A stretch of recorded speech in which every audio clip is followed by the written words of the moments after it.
Do you see your podcast as an instrument of change directed at your listeners? Even if you didn't intentionally design it that way, that's happening.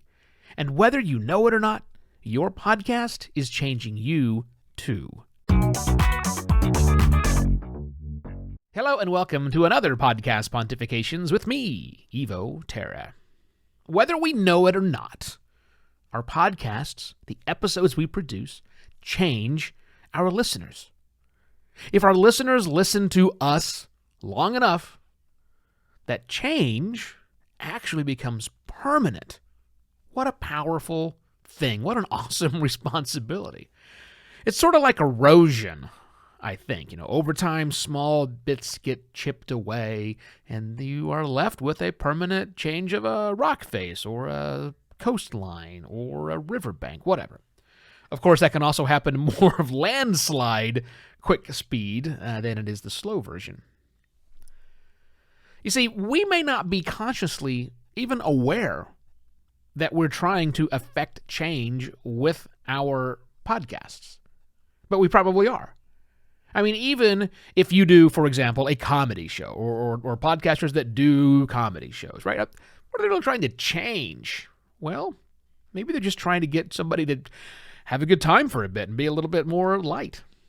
Irreverent shows that are, gosh, I hate to say the word, but almost in the line of offensiveness, right? But in a jokey way, are just trying to get you to lighten up, maybe.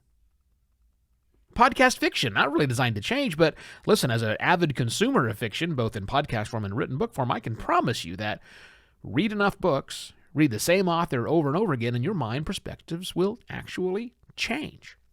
Now, some podcasters are overt about wanting this change to happen, like Danny's podcast, Health Hats. He's one of my supporters here on the program.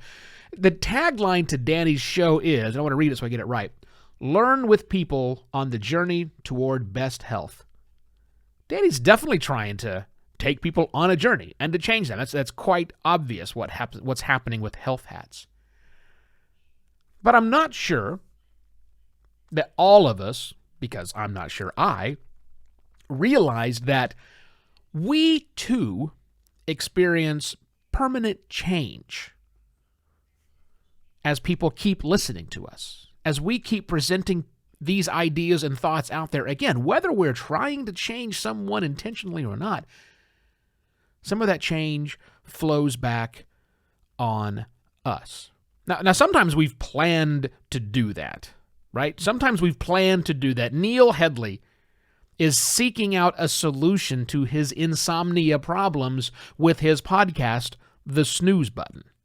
He's bringing on people. He's talking about it. So he is effectively trying to change himself first, or at least as much as he is trying to change the listeners with that. But for the majority, and I think for the majority of us, being changed by the podcast we are creating is just something that's happening. Whether we're paying attention to do it or not, it's happening. If we look and we start to pay attention and we think about how we were at the beginning of our podcasting journey, or how we were on episode 1 of our current podcast, or where we're at now on episode, 386? Yeah. We affect change, and we are also affected by change. Now, really, I'm not much of a self-help person, right? There's a huge industry out there of self-help gurus and authors and other things. My problem with that is the more cynical side of my skeptic says a lot of those things are just peddling easy answers. And they are. That's not necessarily a bad thing, but that's kind of kept me away from the self-help thing. So this don't take my words that I've just said here as, oh, he's just one of these weirdo self-help things that you are the power to change yourself. No. It's not that. It's just what's happening. It's real. We're seeing that. Now, I also, one more caveat, I think we pretty much are who we are. Deep down inside, I've never been one to ascribe to the thing. Let me change the way I say that. I believe almost completely that people don't change. We just start revealing our true selves inside. But that can be a change that the outside world actually sees. But I do think, even though we don't really change, there are some relatively decent changes that can happen to us over time that we just accept it. Right? We're thinking beings. We're not forced to do the things. We're not forced to do anything. We can do whatever we want. We have free will.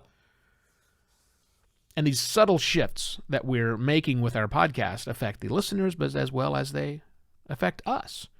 And not just shifts. I mean, these can create, and oftentimes do create, downright permanent change. And, importantly, it goes both ways. Be advised of that. Now, buymeacoffee.com/evoterra is where you can go support the show. Speaking of changes, I've added a new section to the bottom of podcastpontifications.com where I'm highlighting and displaying the supporters that I have, the people who've signed up for a membership. So if you want to be on there, there's other perks they get, but that's one of the perks I'm trying to roll out for members. Buymeacoffee.com/evoterra to do that. And finally, tell a friend about Podcast Pontifications.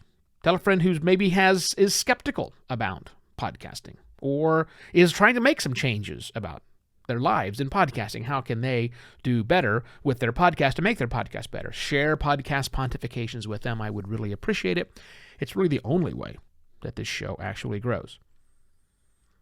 Think about how your podcast is changing you as much as your listeners, and I shall be back tomorrow with yet another Podcast Pontifications. Cheers!